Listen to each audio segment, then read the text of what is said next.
Amis incultes, bonsoir. Je suis sorti de nulle part, un peu comme un emmerdeur qui joue les prédicateurs. Pas de prêchi, prêcha vraiment. C'est pas du tout dans l'air du temps.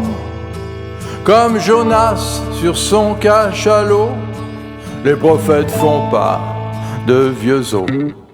On m'a dit va et prophétise dans les bas-fonds de la bêtise. En France on a de bons clients et pas moins de 50%. Allons enfants de la patrie, vous tous qui êtes convertis à la religion scientifique, parlons un peu physique quantique. On dit que vous en savez long sur la vie et l'évolution, mais parmi vous il y a des cancres qui ignorent encore Max Planck. Ils diffusent de fausses doctrines contre Marx et contre Darwin, rejettent la théorie d'Einstein. C'est de l'incitation à la haine.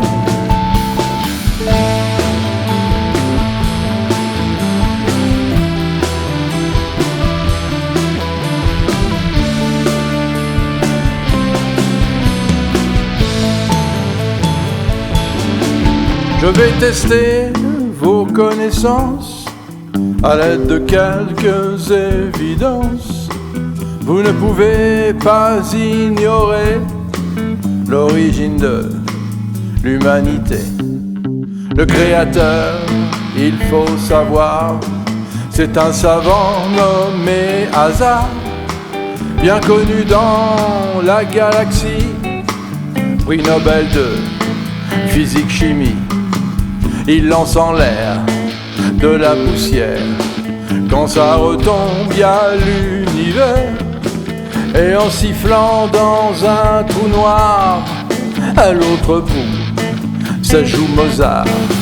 Hasard fait rien à la légère, quand il crée un système solaire. Ça tourne des milliards d'années, et personne ne peut l'arrêter. Sauf quand Hasard, il en a marre, et clique, il éteint le bazar. Quand il a besoin de sommeil, bah il débranche le soleil. Ignorant comme vous le voyez, pas besoin de divinité. Quand le temps se met en mouvement, ça marche tout seul, un jeu d'enfant.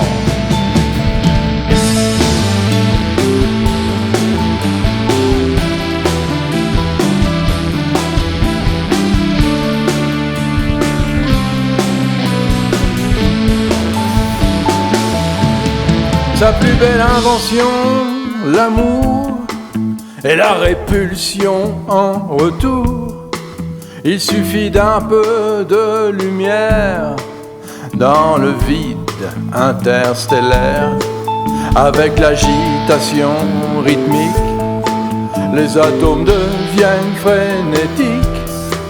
Voilà que naissent les sentiments, la haine et tout, le tremblement. Les ignorants demandent comment Hasard devient intelligent. C'est comme tout avec l'expérience, le savoir-faire et la patience. Au départ c'était bordélique, mais avec un peu de pratique, Hasard commença à penser et s'est mis à philosopher.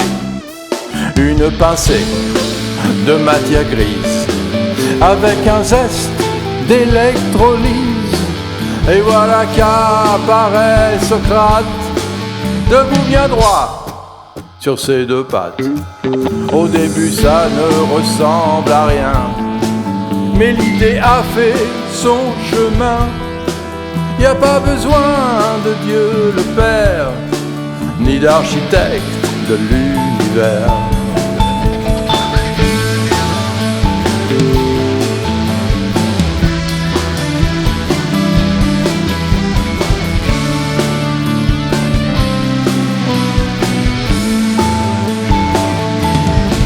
La raison a créé le monde, grâce à elle la terre est ronde.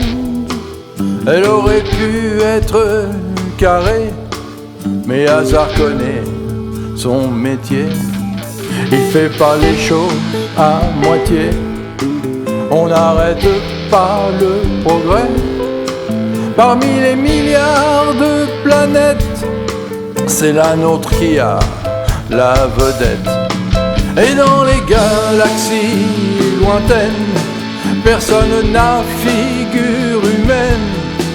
D'ailleurs hasard l'a interdit aux grands blonds et aux petits gris.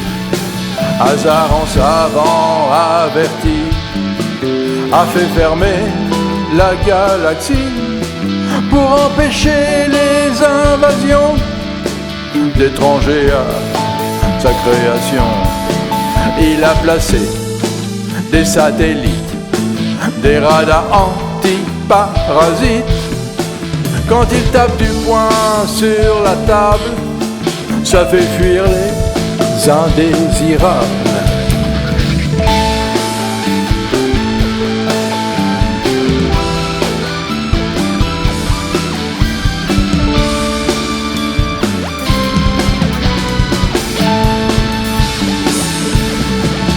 Ceux qui ne croient pas au hasard parlent de créatures bizarres venues d'autres dimensions. Un Christ ou bien un Apollon. Le surnaturel est tenace, mais grâce à la science on l'efface. Avec une bonne vaccination, on rayera la superstition. Oh, hasard est le créateur unique, comme nous l'enseigne la République. C'est dans le Dieu hasard qu'il faut croire. Amis incultes, au revoir.